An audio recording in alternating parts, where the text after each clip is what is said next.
लंका में पहुंचकर हनुमान एक जंगल में पहुंचे। उन्होंने देखा कि उस जंगल में बहुत सारे फलदार वृक्ष लगे हुए हैं। चारों तरफ बहुत सुंदर सुंदर पक्षी चहचहा रहे हैं। चारों तरफ बहुत सुंदर और खुशबूदार वातावरण है। हनुमान जी ने देखा कि सामने एक बहुत ही बड़ा पहाड़ है। हनुमान बिना डरे दौड़कर उस पर चढ़ गए। पहाड़ पर चढ़कर उन्होंने पूरी लंका को देखा। हनुमान जी लंका की सुंदरता को देखते ही रह गए। ये एक बहुत विशालकाय किला था जो बहुत ऊंचा था। उसके चारों ओर समुद्र था। किले के चारों ओर की दीवारें सोने की बनी हुई थी। उसके दरवाजे भी सोने के और बड़े बड़े थे। उन पर मणियां जड़ी हुई थी। किले के अंदर बहुत सुंदर सुंदर घर थे। वहां के बाजार, रास्ते, सड़कें, गलियां सभी साफ सुथरी और बहुत सजी हुई थी। पूरा नगर सजा हुआ था जैसे कोई त्योहार मनाया जा रहा हो।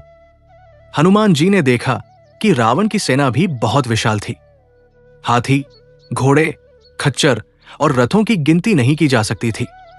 लंका में राक्षसों की एक विशाल सेना थी जिसके सैनिकों को गिना नहीं जा सकता था। राक्षसों की बलवान सेना को देखकर हनुमान जी हैरान रह गए। फिर हनुमान जी ने देखा कि एक जगह बहुत सारे दुष्ट राक्षस भैंसों, मनुष्यों, गायों, गधों और बकरों को खा रहे हैं। पापी राक्षसों के ऐसे पाप कर्म देखकर हनुमान जी ने सोचा कि अब तो श्रीराम अपने तीरों से ही इनका उद्धार करेंगे। लंका में बहुत सारे रखवाले थे। उन्हें देखकर हनुमान जी ने सोचा कि रात के समय बहुत छोटा रूप करके नगर में घुसना ठीक रहेगा। ये सोचकर हनुमान रात होने का इंतजार करने लगे। बच्चों, हमारे संत महात्मा कहते हैं कि चरम देखा तो बंदा है, करम देखा तो गंदा है। मतलब बच्चों, जिस प्रकार से लंका बाहर से सुंदर थी, लेकिन लंका के अंदर जो गंदे गंदे राक्षस थे वे सभी बुरे बुरे काम कर रहे थे, वैसे ही हम इंसान भी ऊपर से देखने में बहुत सुंदर होते हैं, लेकिन जब इंसानों के अंदर के मन को देखा जाता है तो उसमें गुस्सा, लालच, अहंकार, झूठ, स्वार्थ, जीवों के प्रति निर्दयता और आलस्य की गंदगी छिपी हुई होती है, जो हमारे मन को कमजोर और मैला कुचैला कर देती है, जो हमें जीवन में मजबूत संकल्प लेने नहीं देती। ये गंदगी हमारी आत्मा को हमारे जीवनदाता से, हमारे परमात्मा से मिलने नहीं देती, और इस वजह से हम अपने जीवन की असली खुशियों से बहुत दूर होते चले जाते हैं।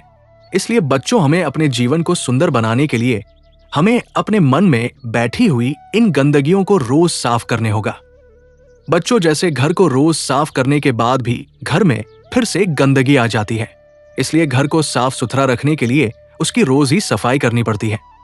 इसी तरह एक दिन के सत्संग से मन कुछ साफ होता है, लेकिन अगले दिन वो फिर मैला होने लगता है। इसलिए घर की तरह हमें अपने मन को भी रोज सत्संग की सफाई से साफ करना पड़ता है। बच्चों, हमें अपने मन से इन सभी गंदगियों को साफ करके हमें अपने मन में प्रेम, सेवा और मजबूत संकल्प शक्ति को जगह देनी चाहिए। बच्चों, अगर हमारा मन सुंदर होगा ना, तो हमारा तन अपने आप सुंदर होने लगेगा।